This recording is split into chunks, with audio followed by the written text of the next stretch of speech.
Dans les profondeurs du cosmos, là où la lumière atteint à peine et où le temps semble figé, le télescope spatial James Webb continue de nous étonner avec des images époustouflantes et des révélations stupéfiantes sur les secrets de l'univers. Cependant, l'une de ses découvertes les plus récentes n'a pas seulement intrigué la communauté scientifique. Elle a provoqué un véritable étonnement. Les astronomes sont sous le choc, et même un lauréat du prix Nobel a décidé de s'exprimer avec un avertissement inquiétant. Qu'a trouvé Webb dans l'obscurité de l'espace profond ? Les réponses pourraient ébranler tout ce que nous pensons savoir et peut-être nous confronter à quelque chose que nous ne sommes pas encore prêts à affronter. Rejoignez-nous pour explorer cette histoire incroyable. Mais avant de commencer, laissez votre like et abonnez-vous à la chaîne pour ne plus manquer de vidéos comme celle-ci. Le vaste univers qui nous entoure. Notre univers est considéré comme une étendue illimitée, pleine d'étoiles, de galaxies et de nombreuses merveilles inconnues. Les astronomes définissent l'univers comme la totalité de tout ce qui existe, y compris toute la matière, l'énergie et les lois physiques qui les régissent. Même si cela peut paraître simple à première vue, chaque nouvelle observation révèle des complexités qui continuent de surprendre les scientifiques. Pendant une grande partie de l'histoire de l'humanité, notre place dans le cosmos semblait limitée à ce que nous pouvions voir de nos propres yeux. Puis sont venues les avancées économiques et scientifiques qui ont produit des télescopes, des satellites et d'autres outils capables d'étendre notre vision plus profondément dans l'espace. Aujourd'hui, nous savons que la Terre tourne autour d'une étoile que nous appelons le Soleil, que nous sommes dans une galaxie en forme de spirale appelée la Voie lactée, et qu'au-delà de notre propre galaxie, il en existe d'innombrables autres, chacune remplie de milliards, voire de trillions d'étoiles. Pourtant, sachant que ces nombres sont innombrables, notre perception ne parvient guère à saisir la dimension réelle de l'univers. Le terme « univers observable » désigne la partie de l'univers que nous pouvons voir, compte tenu de la limite imposée par la vitesse de la lumière. Elle s'étend sur environ 92 milliards d'années-lumière, un chiffre qui a tendance à nous laisser perplexes. 92 milliards d'années-lumière, c'est juste la limite de ce que nos instruments peuvent voir. L'univers s'étend très probablement au-delà de cet horizon. L'un des faits de la cosmologie, la science qui étudie l'espace, est que regarder des objets lointains, c'est comme regarder en arrière dans le temps. La lumière met un certain temps à parcourir de longues distances, donc une galaxie telle que nous la voyons dans le ciel aujourd'hui est en fait comme une vision du passé, il y a des milliards d'années. Cette qualité du voyage dans le temps est fondamentale pour comprendre comment des choses comme les étoiles et les galaxies se sont formées.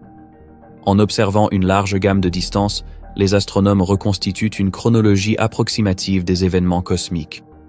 Ils recherchent les signes les plus subtils des premières étoiles et galaxies pour découvrir à quoi ressemblaient les caractéristiques du cosmos peu après le début de l'univers. La théorie du Big Bang, qui guide la réflexion cosmologique depuis des décennies, nous donne une base de réflexion sur la façon dont l'univers a pu naître.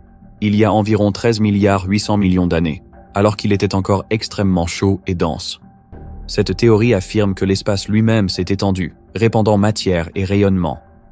À mesure que ce mélange chaud et dense refroidissait, les particules combinées formaient des atomes. Ensuite, les centres gravitationnels qui se sont formés ont aidé à rassembler ces atomes dans les étoiles et les galaxies que nous voyons aujourd'hui. Cependant, de nouvelles observations réalisées à partir de télescopes remettent parfois en question les prédictions de ces théories bien établies. Même quelque chose d'aussi fondamental que l'âge de l'univers peut sembler incertain lorsque les données indiquent que les galaxies étaient déjà bien développées à une époque qui, selon le modèle standard de l'astronomie, serait trop précoce. Les télescopes modernes, comme le télescope spatial James Webb, redéfinissent la chronologie cosmique en révélant des structures astronomiques qui semblent plus matures que prévu lorsque l'univers était encore à ses balbutiements. Les chercheurs analysent ces résultats pour les comparer aux modèles cosmologiques existants, comme le modèle lambda-CDM, qui relie la constante lambda, l'énergie noire et la matière noire. Si les observations s'écartent considérablement des prévisions, des révisions majeures de ce modèle peuvent être nécessaires. Cette possibilité a suscité des débats parmi les astrophysiciens sur l'énergie noire, la matière noire, le taux d'expansion de l'univers et la manière dont tout cela s'articule. Dans le même temps, les scientifiques doivent également prendre en compte la manière dont les distances cosmiques et la physique de la lumière peuvent affecter ce que nous voyons. Les limitations naturelles, telles que notre incapacité à détecter des objets plus sombres qu'un certain seuil, compliquent les efforts visant à vérifier ou à rejeter facilement les théories. Mais notre persévérance à perfectionner notre technologie et à acquérir davantage de connaissances est motivée par la curiosité. Nous voulons savoir non seulement à quoi ressemble le cosmos, mais aussi pourquoi il est ainsi. S'il est vraiment isotrope et si l'histoire du Big Bang est complète ou doit être réécrite. Les télescopes et la lumière qu'ils captent. Nous découvrons les secrets cosmiques principalement en capturant la lumière. Les télescopes sont de puissantes machines de collecte de lumière qui nous aident à analyser tout, des astéroïdes proches jusqu'aux confins de l'univers observable. L'idée d'un télescope est assez simple, collecter plus de lumière que ce que l'œil humain peut voir et l'amplifier. Mais la technologie derrière les télescopes modernes est tout sauf simple. Il existe plusieurs catégories, en fonction de la longueur d'onde d'intérêt, telles que les télescopes optiques, infrarouges, radio, à rayon X et à rayon gamma. Chacun révèle une partie spécifique de l'histoire de l'univers. Historiquement, le premier télescope de Galilée a montré aux humains que Jupiter avait des lunes et que Vénus avait des phases, leur permettant de réaliser que la Terre n'est pas le centre de l'univers. Des siècles plus tard, de grands télescopes terrestres, tels que l'observatoire W.M. Keck à Hawaï et le VLT au Chili, ont commencé à utiliser des miroirs mesurant plusieurs mètres de large, collectant d'énormes quantités de lumière. Les télescopes terrestres sont toutefois confrontés à des problèmes tels que la distorsion atmosphérique et la pollution lumineuse. L'optique adaptative peut corriger partiellement ce problème, mais de nombreux astronomes ont rêvé par le passé de télescopes qui seraient situés dans l'espace lui-même, où l'atmosphère ne peut pas brouiller les images ou absorber les longueurs d'onde importantes. Le télescope spatial Hubble, lancé en 1990, a réalisé ce rêve et révolutionné notre vision de l'histoire cosmique. Fonctionnant au-dessus de l'atmosphère terrestre, Hubble a capturé certaines des images les plus emblématiques de l'astronomie moderne. Leurs observations en champ profond ont révélé des milliers de galaxies dans ce qui semblait auparavant être une zone vide du ciel. Hubble a également contribué à affiner la constante de Hubble, le taux d'expansion cosmique, et à cartographier en détail les régions de formation d'étoiles. Mais il a principalement utilisé des instruments optiques et ultraviolets, qui ne racontent que partiellement l'histoire cosmique. L'astronomie infrarouge est alors devenue une science cruciale pour observer plus profondément l'univers. En raison de l'expansion cosmique, la lumière provenant d'objets extrêmement éloignés s'étire et se déplace vers le rouge vers des longueurs d'onde plus longues. En passant de la lumière ultraviolette et visible à l'infrarouge, les galaxies plus anciennes peuvent devenir très visibles. Télescope spatial. James Webb répondait donc à un besoin urgent.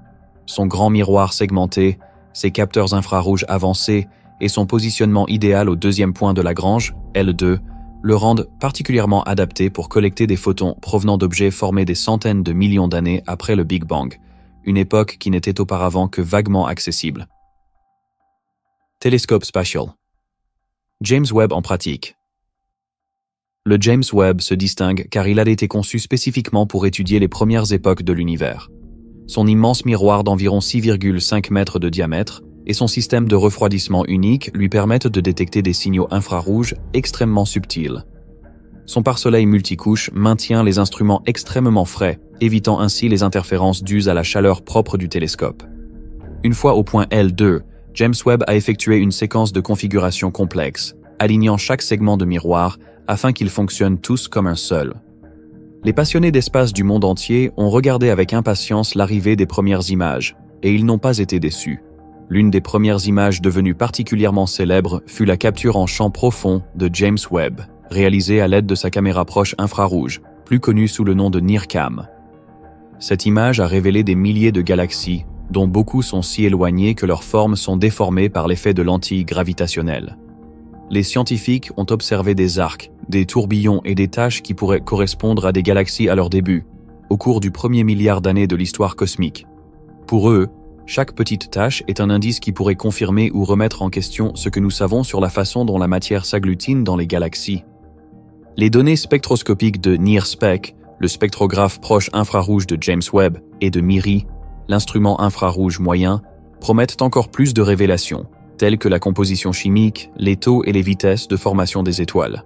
Une partie importante de la mission de James Webb est de se concentrer sur des objets d'étude que les télescopes précédents ont signalés comme intéressants, mais n'avaient pas la capacité d'imager en détail. Par exemple, Hubble a découvert des galaxies qui apparaissent exceptionnellement rouges et brillantes. James Webb peut les observer de plus près, déchiffrer les lignes de leur spectre et estimer à quelle distance ils se trouvent et à quelle vitesse ils forment des étoiles. Certaines des découvertes les plus connues de James Webb concernent des galaxies telles que JADES JSZ14, dont l'apparition est estimée environ 290 millions d'années après le Big Bang. Ce chiffre à lui seul justifie une étude approfondie. Comment un système aussi brillant et massif peut-il déjà exister en si peu de temps? Les astronomes ont également découvert des galaxies qui semblent avoir transformé la quasi-totalité de leur gaz disponible en étoiles au lieu du petit pourcentage de gaz normalement utilisé. C'est impressionnant car la formation d'étoiles est généralement limitée par des facteurs tels que la rétroaction stellaire et la disponibilité de gaz froid. Si James Webb continue de détecter ces galaxies avec des taux de formation d'étoiles élevés, les indices que les astronomes utilisent depuis des décennies pourraient nécessiter de sérieux ajustements. La tension entre théorie et pratique n'est pas un détail. Cela va directement au cœur de la façon dont la matière s'est comportée sous les forces gravitationnelles des premiers instants de l'univers. Défi de la chronologie du Big Bang. Chronologie classique du Big Bang décrit comment l'univers est passé d'un point chaud et dense au cosmos plus froid que nous connaissons aujourd'hui. À ses débuts, les niveaux d'énergie étaient incroyablement élevés, les forces fondamentales agissaient différemment, et les particules se combinaient et se séparaient de manière difficile à imaginer. Alors que l'expansion se poursuivait, le rayonnement de fond diffus cosmologique, ou CMB, a été émis environ 380 000 ans plus tard, lorsque les neutrons des atomes se sont formés et que la lumière a finalement pu voyager librement dans l'espace. Les observations de James Webb suggèrent que des galaxies bien développées sont apparues plus tôt que ce que prédit la théorie standard. Si le cosmos a environ 13,8 milliards d'années, on pourrait s'attendre à ce que les premières galaxies, plus robustes, soient apparues entre 500 millions et 1 milliard d'années après le Big Bang. Mais certaines cibles identifiées par James Webb semblent avoir émergé seulement 400 millions d'années après le Big Bang, et elles ne ressemblent en rien à de petites galaxies qui viennent de naître. Au lieu de cela, ils sont brillants, étoilés et apparemment bien structurés. Certaines de ces galaxies défient les rapports normaux de masse gazeuse par rapport à la masse stellaire, comme si les processus cosmiques agissaient très différemment de ce à quoi nous nous attendions à cette époque. Cette divergence a conduit certains scientifiques à suggérer que l'univers pourrait être plus vieux que nous le pensons, tandis que d'autres suggèrent que la formation précoce des galaxies a été plus efficace que ne le prédisent les modèles actuels. Il existe peut-être des processus qui peuvent accélérer la formation d'étoiles, comme des poches de gaz extrêmement denses ou des taux de refroidissement plus rapides. Une autre idée est que certains anciens trous noirs, connus sous le nom de quasars, pourraient se faire passer pour de grandes galaxies brillantes. Si tel est le cas, le mystère ne constitue peut-être pas une si grande menace pour le modèle standard, même s'il nécessiterait également des explications sur la façon dont ces trous noirs supermassifs ont pu se former si rapidement. Une autre possibilité est que nos calculs de distance doivent être affinés. Les techniques telles que les mesures de décalage vers le rouge sont généralement précises, mais certaines conditions de poussière ou des lignes d'émission inhabituelles peuvent imiter de grandes distances cosmiques. Les astronomes confirment leurs résultats en comparant différentes méthodes de mesure. Si les galaxies super vieilles sont confirmées comme étant aussi vieilles et grandes qu'elles le paraissent aujourd'hui, la communauté scientifique ne pourra pas ignorer ce conflit fondamental avec la théorie dominante. Et c'est en grande partie la raison pour laquelle les données de James Webb ont suscité tant de controverses, tant professionnelles que publiques, à propos du récit standard du Big Bang. Leurs conclusions nous amènent à nous demander si cette théorie est complète ou si elle devrait être améliorée, modifiée ou même remplacée par quelque chose de nouveau. La matière noire et l'énergie noire revisitée. La matière noire et l'énergie noire sont des éléments essentiels du modèle lambda CDM.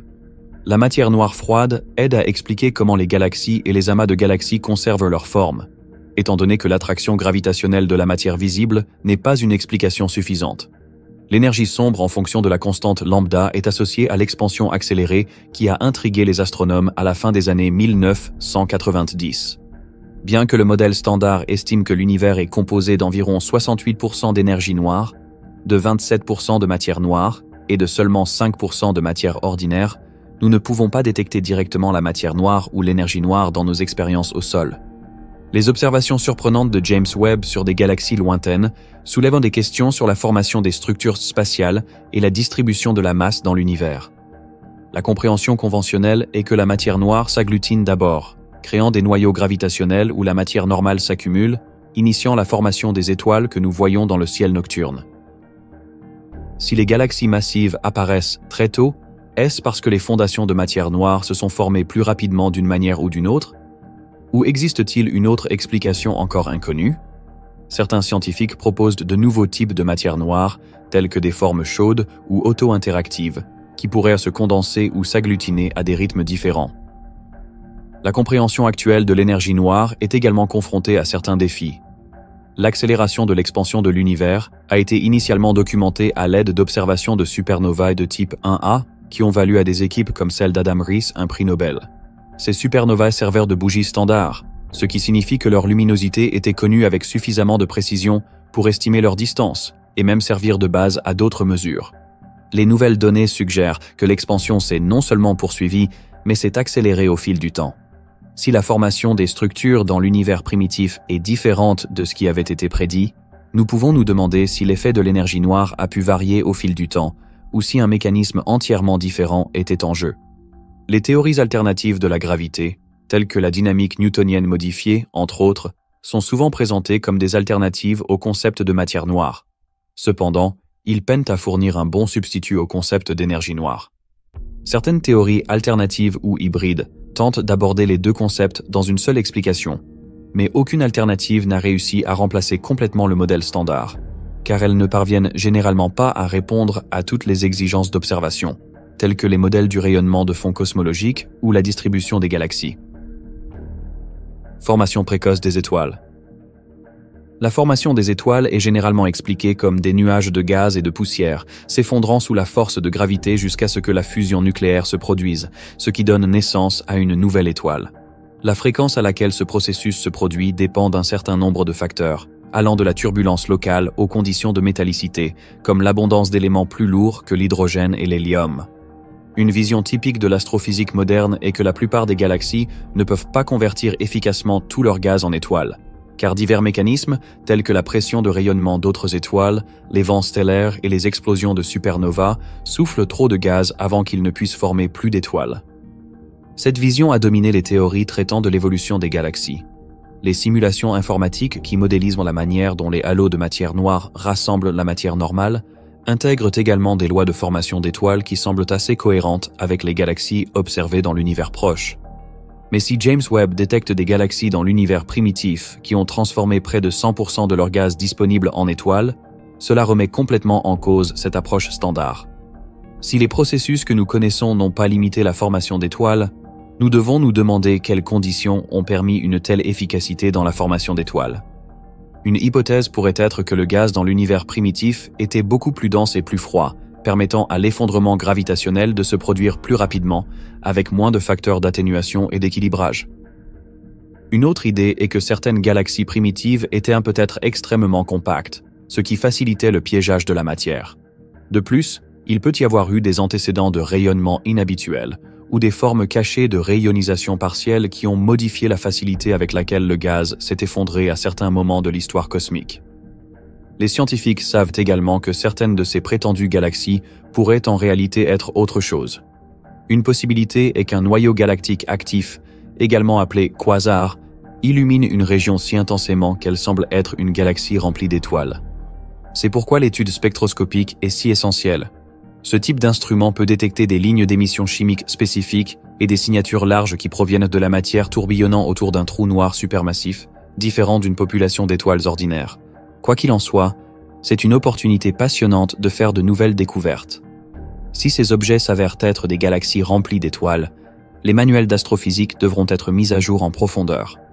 S'il s'agit de noyaux galactiques actifs qui ont été pris pour des galaxies primitives, nous en aurons appris davantage sur la façon dont les trous noirs se forment et se nourrissent dans l'univers primitif. Ces deux résultats ajoutent des pièces supplémentaires à un puzzle qui est loin d'être complet. La tension de Hubble et son impact plus large. La tension de Hubble fait référence aux différences dans la mesure de la constante de Hubble, une valeur qui représente la vitesse à laquelle l'univers est en expansion. Les supernovae dans les galaxies relativement proches ont généralement un taux d'expansion plus élevé, entre 73 et 75 km par seconde par mégaparsec.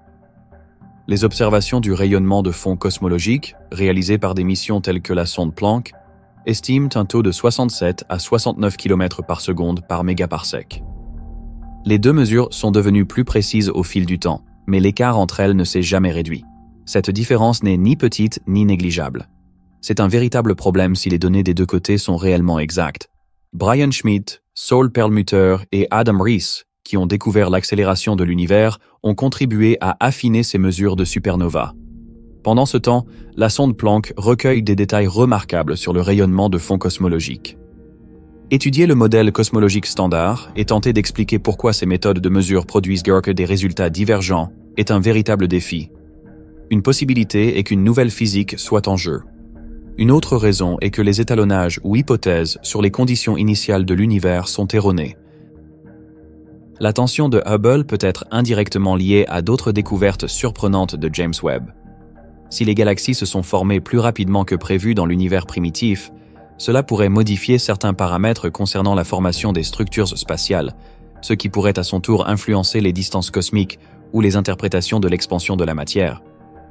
Il s'agit toutefois d'une question complexe, et de nombreux astronomes appellent encore à la prudence et recherchent davantage de données pour confirmer si ces détections initiales résistent à un examen plus approfondi, et si elles s'écartent réellement de la chronologie standard d'une manière qui compte pour les mesures de Hubble. De nouvelles missions, telles que le télescope spatial Nancy Grace Roman et Euclide de l'Agence spatiale européenne, veulent mesurer un grand nombre de galaxies et leurs distances. Ces données pourraient confirmer la tension, ou montrer que nous avons encore des erreurs dans les approches actuelles. Si les tensions persistent, cela pourrait indiquer que le modèle cosmologique standard doit être repensé, ainsi que son approche de l'expansion de l'univers, de l'énergie noire et du comportement de la matière. C'est pourquoi de nombreux astrophysiciens voient ce moment comme une excellente occasion de réaliser des percées. C'est similaire à la façon dont des données inexpliquées au cours des siècles passés ont conduit à l'acceptation de nouvelles lois physiques. Le fond diffus cosmologique. Le fond diffus cosmologique, ou CMB, est un vestige d'une époque qui s'est produite environ 390 000 ans après le Big Bang. Avant cette époque, l'univers était rempli de particules chargées qui dispersaient les photons. Une fois que les températures ont suffisamment refroidi pour que les électrons se lient au noyau, formant les neutrons des atomes, les photons ont commencé à voyager librement. Le rayonnement restant, désormais étiré en longueur d'onde micro-ondes par l'expansion cosmique, nous parvient essentiellement de toutes les directions. Cartes CMB, telles que celles réalisées avec les données des sondes Wilkinson, et Planck montrent de petites fluctuations de température au-dessus et en dessous de la densité qui représentent les origines des futures galaxies et des vides. L'explication actuelle est que les fluctuations quantiques à l'époque de l'expansion, une période d'expansion extrêmement rapide, ont été amplifiées à des échelles cosmiques, formant le motif irrégulier que nous observons dans le CMB. La distribution et les dimensions de ces patchs permettent aux scientifiques de déduire des paramètres clés tels que la densité de la matière et le taux d'expansion. C'est un exploit remarquable que tant d'aspects de l'univers puissent en être découverts à partir d'une lueur apparemment simple, mais certains chercheurs interprètent les anomalies dans le CMB comme des signes de nouvelles lois physiques ou de phénomènes inattendus, tels que des collisions entre les bulles d'un multivers hypothétique.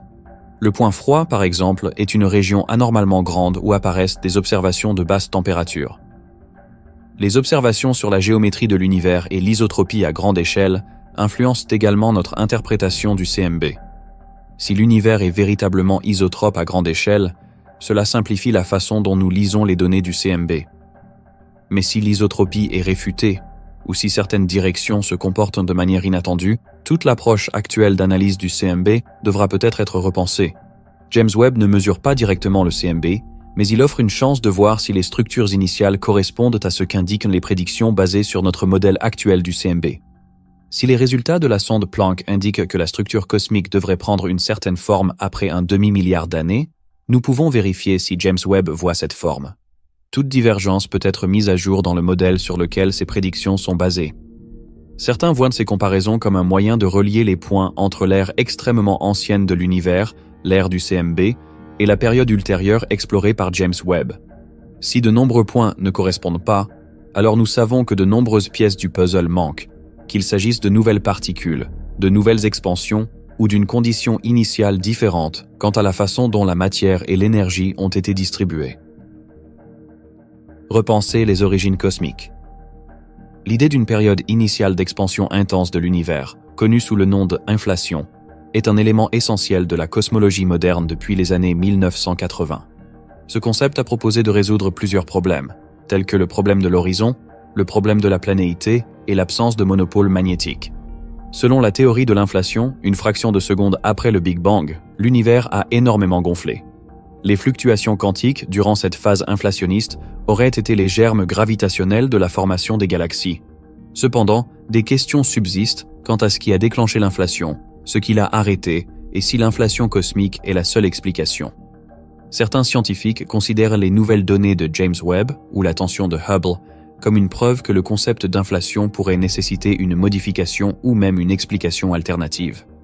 Par exemple, les cosmologies cycliques ou sautantes suggèrent que l'univers peut subir des expansions et des contractions répétées. D'autres proposent des idées alternatives sur la vitesse de la lumière et d'autres mécanismes qui peuvent reproduire les effets de l'inflation sans nécessiter un champ d'inflation séparé.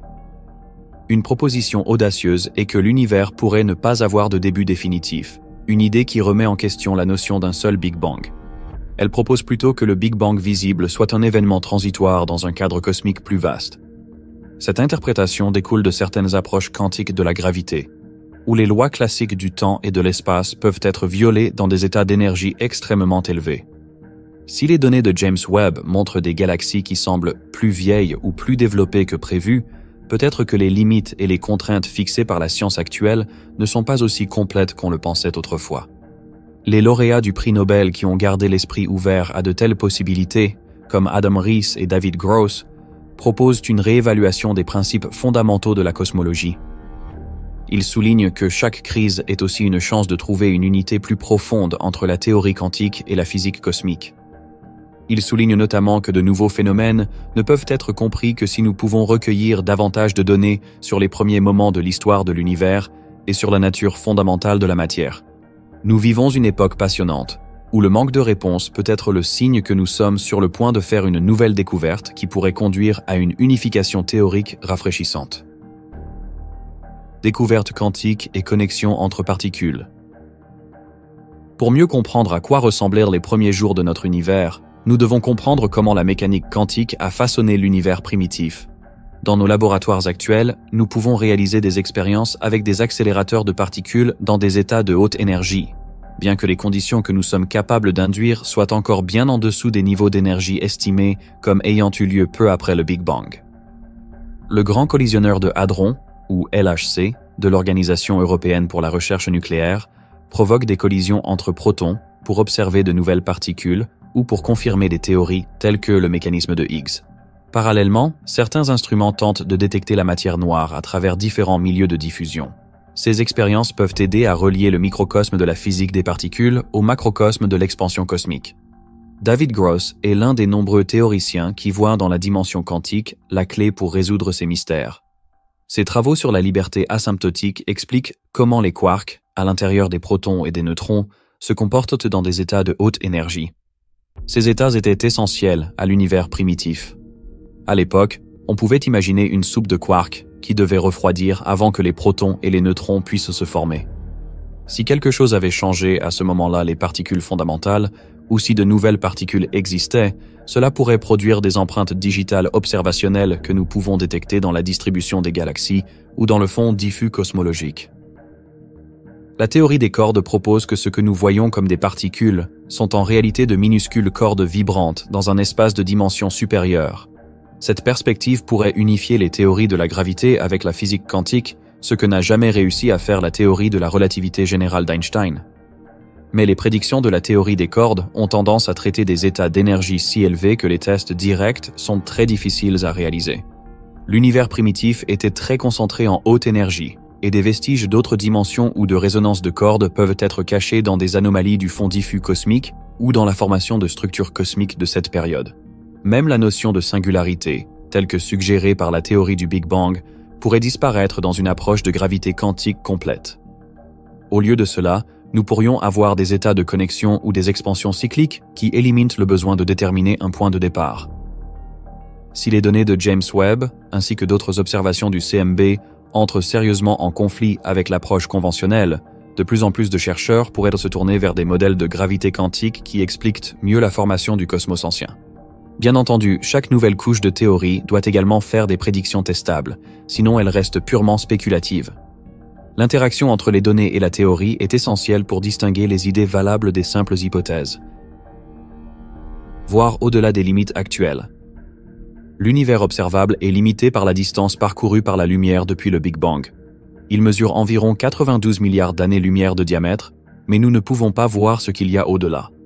Fondamentalement, l'expansion cosmique peut éloigner des régions de nous plus rapidement que la lumière, rendant impossible pour notre vision de les atteindre. Mais cela soulève une autre question. L'univers a-t-il une fin? La cosmologie moderne dit que l'espace peut être infini, ce qui signifie qu'il n'y a pas de limite physique, juste des régions dont la lumière ne nous atteindra jamais. La capacité de James Webb à voir si loin signifie également pouvoir regarder en arrière dans le temps. Si nous regardons en arrière vers les époques antérieures, à mesure que nous approchons des frontières de notre observation, nous avons une idée de la façon dont les structures cosmiques sont apparues dans la partie visible de l'univers. Mais si des instruments plus avancés continuent à repousser cette limite à l'avenir, nous pourrions voir des événements encore plus anciens. Désormais, les limites de détection sont liées à l'intensité de la lumière et des autres signaux émis par ces objets. Les galaxies qui se situent au-delà d'un certain niveau de décalage vers le rouge peuvent être trop faibles pour que même James Webb puisse les détecter. Cependant, la technologie peut continuer à évoluer. Il existe également l'idée que la forme ou la géométrie de l'univers pourrait devenir importante à des distances extrêmes. De nombreux modèles standards traitent l'espace comme étant complètement plat, sans courbure majeure, ce qui est cohérent avec les données du CMB. Mais nous ne pouvons rien confirmer au-delà de cet horizon. Certains spéculent également sur de grands vides, ou bulles, qui peuvent avoir des taux d'expansion ou de densité différents. Mais certaines anomalies, dans les mesures locales, pourraient-elles refléter un environnement cosmique plus vaste que nous n'avons pas réussi à détecter? L'isotropie est pratique, mais est-elle totalement précise? De plus, l'idée d'un multivers a gagné du terrain dans certains domaines de la physique théorique. Si l'inflation se produit, elle peut se poursuivre dans d'autres régions, générant d'innombrables bulles universelles. Les collisions entre ces bulles peuvent même laisser des marques subtiles sur le CMB ou les structures cosmiques. Cependant, même si c'est une idée intrigante, nous n'avons pas encore trouvé de preuves définitives. Les nouvelles données de James Webb pourraient susciter un regain d'intérêt pour la détection de modèles ou d'anomalies faibles que la cosmologie standard d'un seul univers ne peut pas expliquer. Merci d'avoir regardé un autre épisode. Pendant que vous êtes encore ici, n'oubliez pas de cliquer sur la vidéo sur votre écran pour plus de contenu intéressant.